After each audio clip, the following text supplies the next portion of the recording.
Domingo tercero de Adviento, domingo letare, domingo de la alegría por la proximidad del Señor. Y dice así la antífona de entrada de la liturgia de hoy, que vamos a compartir en el nombre del Padre, del Hijo y del Espíritu Santo. Amén. De la carta a los Filipenses dice la antífona de entrada: alégrense siempre en el Señor. Vuelvo a insistir, alégrense, pues el Señor está cerca.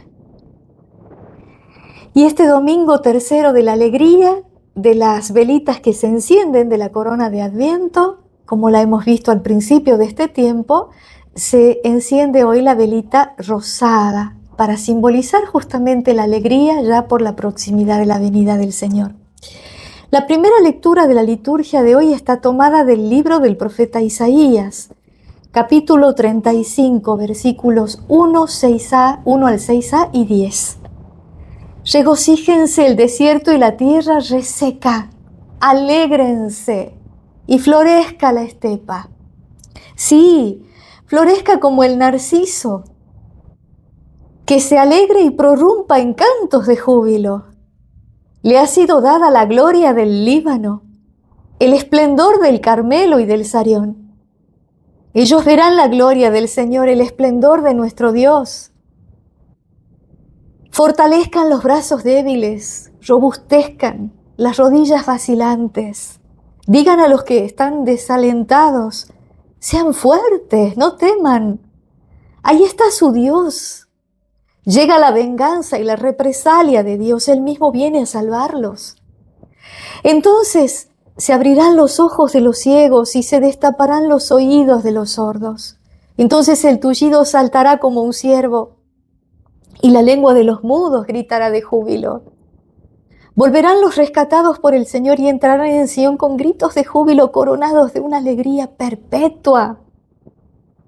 Los acompañarán el gozo y la alegría, la tristeza y los gemidos. Se alejarán. Palabra de Dios. Te alabamos, Señor. El Salmo, respondiendo a esta lectura, es el Salmo 145, versículos 6 al 10.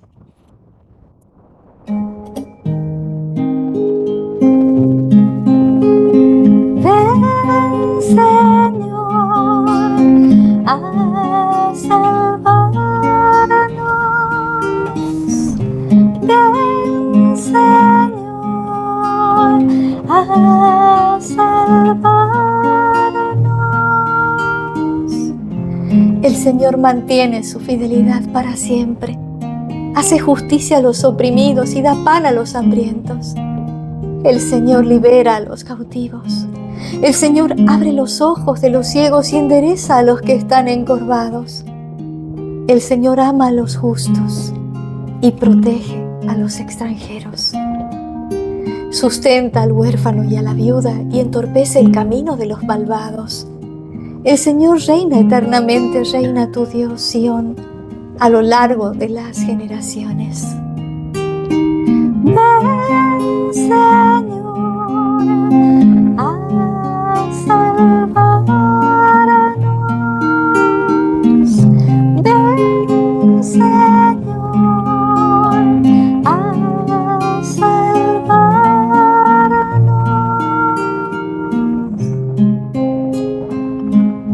Por separado lo encuentran también al Salmo completo. Dice la segunda carta del apóstol Santiago, capítulo 5, versículos 7 al 10. Tengan paciencia, hermanos, hasta que llegue el Señor. Miren cómo el sembrador espera el fruto precioso de la tierra, aguardando pacientemente hasta que caigan las lluvias del otoño y de la primavera. Tengan paciencia y anímense, porque la venida del Señor está próxima. Hermanos, no se quejen unos de los otros para no ser condenados. Miren que el juez ya está a la puerta. Tomen como ejemplo de fortaleza y de paciencia a los profetas que hablaron en nombre del Señor. Palabra de Dios, te alabamos, Señor. En el aleluya podemos tomar una antífona muy bonita, porque se las comparto por si acaso alguno la quiere cantar. Cualquier aleluya que utilicen pueden usar una parecida a esta, ¿no? El Espíritu del Señor está sobre mí. Él me envió a llevar la buena noticia a los pobres. El Espíritu del Señor está sobre mí. Él me envió a llevar la buena noticia a los pobres. Esa es la antífona, la aclamación del aleluya, ¿sí? Lo que generalmente se canta o se lee entre el aleluya y después ustedes eligen cuál aleluya hacer. El Evangelio es de San Mateo, capítulo 11, versículos 2 al 11. Dice así, que Juan el Bautista oyó hablar en la cárcel de las obras de Cristo y mandó a 2 de sus discípulos para preguntarle, ¿eres tú el que ha de venir o debemos esperar a otro? Jesús les respondió, vayan a contar a Juan lo que ustedes oyen y ven. Los ciegos ven, los paralíticos caminan, los leprosos son purificados y los sordos oyen. Los muertos resucitan y la buena noticia es anunciada a los pobres. Y feliz aquel para quien yo no sea motivo de tropiezo. Mientras los enviados de Juan se retiraban, Jesús empezó a hablar de él a la multitud, diciendo, ¿qué fueron a ver al desierto? ¿Una caña agitada por el viento? ¿Qué fueron a ver? ¿Un hombre vestido con refinamiento? Los que se visten de esa manera viven en los palacios de los reyes. ¿Qué fueron a ver entonces? ¿Un profeta? Les aseguro que sí, y más que un profeta. Él es aquel de quien está escrito, yo envío a mi mensajero delante de ti para prepararte el camino. Les aseguro que no ha nacido ningún hombre más grande que Juan el Bautista. Y sin embargo, el más pequeño en el reino de los cielos es más grande que él. Palabra del Señor. Gloria a ti, Señor Jesús. El Señor hace una pregunta, ¿no? Fíjense lo curioso. Juan estaba en la cárcel y escuchaba hablar de todo lo que Jesús hacía, ¿no? Y dice, oyó hablar en la cárcel de las obras de Cristo. Comienza redactando Mateo. Y manda a 2 de sus discípulos a decirle, ¿sos vos el que tiene que venir o hay que esperar a otro? Y el Señor no le contesta directamente, sino que le dice, vayan y cuéntenle lo que ustedes ven y escuchan. Las obras, ¿no? Es decir, el Señor está diciendo, muéstrenle, cuéntenle las obras, lo que ustedes pueden percibir, como diciendo en base a eso que saque las conclusiones, ¿no? Si soy yo o no el que tiene que venir. ¿Por qué? Porque Jesús sabía que Juan el Bautista era conocedor de todo lo que los profetas habían anunciado, ¿no?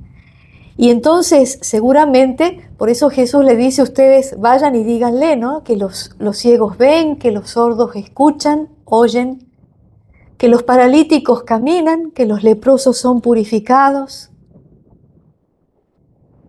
Y fíjense que eso lo decía, como bien hemos leído en la primera lectura, el profeta Isaías. El profeta Isaías ya decía, ¿no? Regocíjense el desierto y la tierra reseca, todos los que están desalentados, dicen, ¿no? Digan a los que están desalentados, sean fuertes, no teman, ahí está su Dios. Llega la venganza, la represalia de Dios, Él mismo viene a salvarlos. Fortalezcan, dice, robustezcan las rodillas vacilantes, fortalezcan los brazos débiles, robustezcan las rodillas vacilantes. Digan a los que están desalentados, sean fuertes, no teman, ahí está su Dios. Es decir, dice acá, entonces se abrirán los ojos de los ciegos, se destaparán los oídos de los sordos, el tullido saltará como un ciervo y la lengua de los mudos gritará de júbilo. Y entrarán en Sión, en la nueva Jerusalén, en nuestra ciudad de la cual ya somos ciudadanos al ser bautizados hijos de Dios. Con gritos de júbilo, coronados de una alegría perpetua que no tiene fin. Los acompañarán el gozo y la alegría y la tristeza y los gemidos se alejarán. Es decir, Jesús le dice a los dos enviados de Juan, vayan y coméntenle a Juan que ustedes están viendo esto. Por eso Juan iba a sacar su conclusión, porque Juan sabía bien lo que el profeta Isaías había anunciado. Y Jesús sabía que con eso Juan iba a quedar tranquilo de que él era el Mesías, de que Jesús era quien tenía que venir. ¿No? Pero Jesús no se queda solo allí. Toma la oportunidad para predicar ya a los que lo estaban escuchando y le dicen, escuchen, porque muchos de los que lo seguían a Jesús ya habían sido previamente oyentes de Juan el Bautista, lo iban a buscar a Juan al desierto. Por eso les dice, ¿y ustedes qué fueron a ver al desierto? ¿Fueron a ver un hombre vestido refinadamente? No, esa gente se encuentra en los palacios. ¿Fueron a ver una caña agitada por el viento? No. ¿Qué fueron a ver entonces? ¿Un profeta? Y sí, les dice Jesús. Les aseguro que un profeta y más que un profeta, porque entre los nacidos de mujer no hay hombre que sea más grande que Juan. Claro, Juan, y esta partecita del Evangelio ya la habíamos leído en la semana, pero de otra forma, Juan es la bisagra entre el Antiguo Testamento y el Nuevo.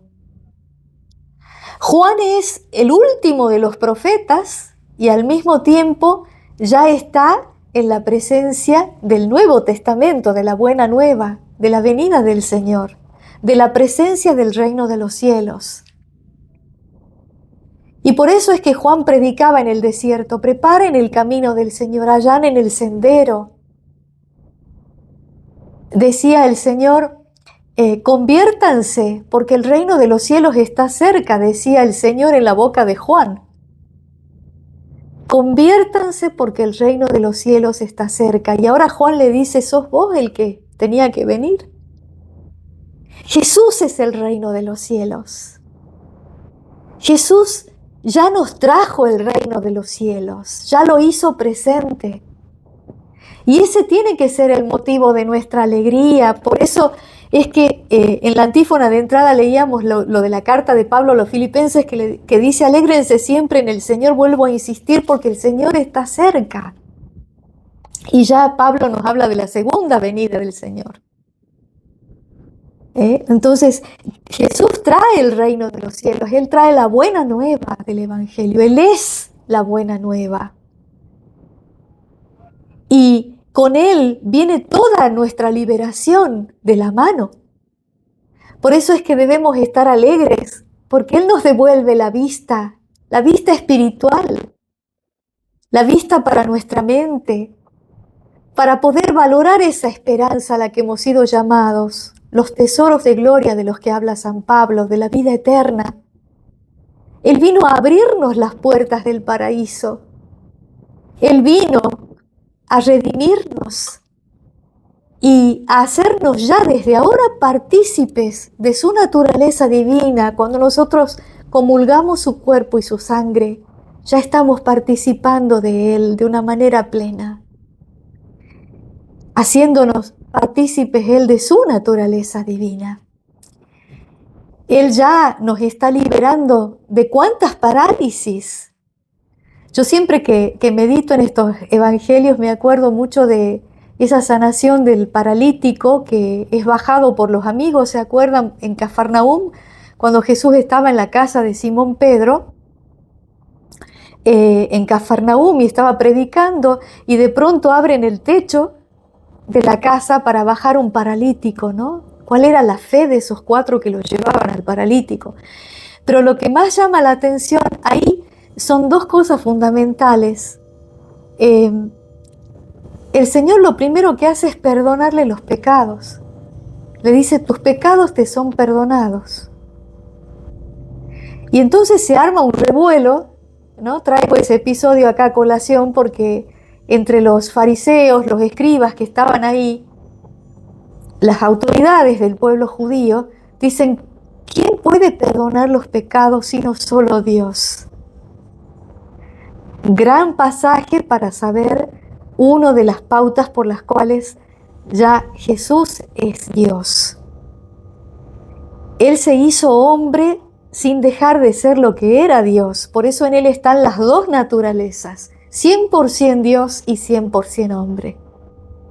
Él es el Dios hecho hombre, el Emmanuel, ¿no? Y entonces, por eso Jesús les contesta en ese momento, ¿qué es más fácil decir tus pecados te son perdonados o anda, levanta tu camilla y vuelve a tu casa? Para que vean, les dice Jesús, que el Hijo del Hombre tiene en la tierra el poder de perdonar los pecados. Le dijo al paralítico, tus pecados te son perdonados, levántate, toma tu camilla y vete, ¿no? Bueno, creo que ya le había dicho, tus pecados te son perdonados, pero sí hace la segunda parte de decirle, levántate, toma tu camilla y vete a tu casa. Y ahí fue el milagro de que el paralítico ya caminaba. Entonces, fijémonos este Dios tan grande que es el motivo de nuestra alegría, como lo dicen tanto la primera lectura, la antífona de entrada, y como también el Salmo lo proclama, ¿no? Ven, Señor, a salvarnos, ¿no? El Señor mantiene su fidelidad para siempre, dice el salmista. Ya en el Antiguo Testamento, David, el que compone los salmos, ya el pueblo de Israel lo vivía de alguna manera, ¿no? A través de los profetas. Ya vivían esta presencia de Dios en su espíritu, ¿no? Y por eso el salmista dice, el Señor mantiene su fidelidad para siempre, hace justicia a los oprimidos, da pan a los hambrientos, libera a los cautivos. El pecado nos tiene cautivos de cuántas cosas. No hay solo cautividad física, sino la cautividad espiritual es la peor. ¿Cuánta gente que está por un montón de tiempo sin confesarse? Sin recibir la gracia santificante del Señor, esa gracia que Él, por la cual Él nos restaura la dignidad de hijos de Dios y nos da fortaleza para no caer y seguir avanzando en esta vida espiritual de conocimiento y de amor a Dios. Y el salmista sigue diciendo, ¿no? El Señor abre los ojos de los ciegos, endereza el camino de los que están encorvados. El Señor ama a los justos y protege a los extranjeros, sustenta al huérfano y a la viuda. Y entorpece el camino de los malvados. El Señor reina eternamente, tu Dios Sión, a lo largo de las generaciones. Vemos, ¿no? La sincronización que hay, ¿no? Entre la primera lectura, el Evangelio y el Salmo. Ya en el Antiguo Testamento el pueblo judío experimentaba esta cercanía de Dios, este poder de Dios que se hacía presente de alguna manera. Por eso el salmista lo dice, ¿no? El Señor abre los ojos de los ciegos, liberta a los cautivos. Pero Isaías lo decía como profecía. Isaías lo decía anticipando ya, mientras el salmista habla de la presencia de Dios, de cómo ellos también lo experimentaban como pueblo judío, esta presencia de ese Dios que los iba ayudando todo el tiempo a lo largo de la vida. Sin embargo, el profeta Isaías se refiere a Jesús, ya cuando el reino de los cielos se hace presente, y habla, ¿no? Dice, Él mismo viene, la represalia de Dios, regocíjense, alégrense, sobre todo el desierto y la tierra reseca. ¿Cuántos desiertos hay en nosotros? Tierra reseca, árida, de dolor, de gemido, de falta de esperanza, de falta de fe. Y el profeta lo anuncia y dice, el mismo Dios viene a salvarlos. El Dios hecho hombre viene a salvarlos.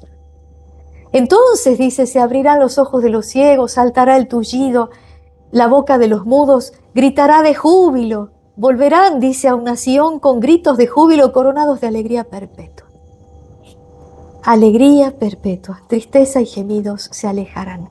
El profeta nos anuncia esta venida del Señor y por eso es que Jesús entonces, como decíamos, le manda a decir a Juan, ¿no? Esto es lo que ustedes ven. Y al mismo tiempo Jesús también al decirle a la gente que han ido a ver al desierto y decirle sí, es un profeta y más que un profeta porque no hay nadie entre los nacidos de mujer que sea más grande que él. Sin embargo, dice Jesús, el más pequeñito en el reino de los cielos es más grande que Juan el Bautista. ¿Por qué? Porque como decíamos, Juan es la bisagra del Antiguo y el Nuevo Testamento y los que somos hijos de la nueva Jerusalén, de la nueva Sión, de la Jerusalén celestial, ya hechos hijos por virtud de la muerte y resurrección de nuestro Señor, y que en el bautismo nos hacemos hijos del Padre, de los cielos, entonces ya en nosotros se cumple la profecía, ya en nosotros habita el reino de los cielos. Y entonces nosotros ya podemos experimentar esto que los profetas predecían. Por eso, teniendo la posibilidad de esta dignidad de ser hijos de Dios, es que, aunque seamos pequeñitos, somos más grandes que Juan el Bautista. Porque en nosotros está el Espíritu de Jesucristo, el Espíritu Santo, el Espíritu de Dios que Él nos comunica en el bautismo. Y que hasta Juan eso no existía. Y por eso vayámonos también hay esta lectura de Santiago, la segunda lectura, donde ya Santiago nos habla de la segunda venida y dice, tengan paciencia.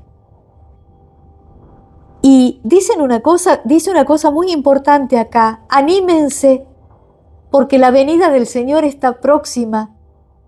Y incluso dice, no se quejen los unos de los otros, es decir, como que nos está diciendo, pongan su mirada en Jesús y nadie más. Vivan su vida en Cristo, sin mirarse incluso entre ustedes, sino solamente poner en Él toda la esperanza, toda la fuente de vida de ustedes. Dice, miren que el juez está a la puerta, es Él el que viene a juzgar. Por eso dice, no estén quejándose los unos de los otros, dejen que Él ya viene a juzgar. Y dice, tomen como ejemplo, dice Santiago el apóstol, ejemplo de fortaleza y de paciencia para esperar a los profetas que hablaron en nombre del Señor. Porque claro, los profetas recibían del Espíritu de Dios, el Espíritu de Dios hablaba en ellos y ellos eran los mensajeros de Dios para el pueblo en ese tiempo. Con Jesús, como ya Dios se hace hombre, habita en medio de nosotros, ahora su Espíritu está dentro nuestro. ¿Ven la diferencia? Él nos comunica su Espíritu porque ahora nosotros somos parte de su cuerpo místico. Estamos en Cristo y ya estamos pudiendo vivenciar ese reino de los cielos. Dejémonos entonces llenar de esa paciencia, como dice Santiago, de esa esperanza, ¿no? De fortaleza, viendo cómo los profetas antes anunciaban algo que ellos ni iban a ver, pero lo anunciaban con alegría. Y esa es la fortaleza y esperanza que tenemos nosotros. Y sobre todo porque ya podemos vivenciar y vivir en el reino de los cielos si estamos unidos a Cristo en los sacramentos. Fuentes de comunicación de su vida divina, porque Él mismo actuando en persona, actuando a través de los sacerdotes que obran in persona Christi, Él es el que nos absuelve los pecados, como Él lo instituyó cuando dijo, reciban el Espíritu Santo, los pecados serán perdonados a los que ustedes se los perdonen. Y Él mismo nos da su cuerpo y sangre como Él lo instituyó en la última cena. Tomen y coman, esto es mi cuerpo, tomen y beban, esta es mi sangre. Este es el cáliz de mi sangre. El Señor nos ha dejado todos los medios para que nosotros vivamos en la libertad de los hijos de Dios y en su reino ya desde ahora. Y mientras también lo esperamos a Él, pero ya de una manera diferente, lo esperamos unidos a Él a través de los sacramentos. Ya no lo esperamos separados de Él, sino unidos a Él.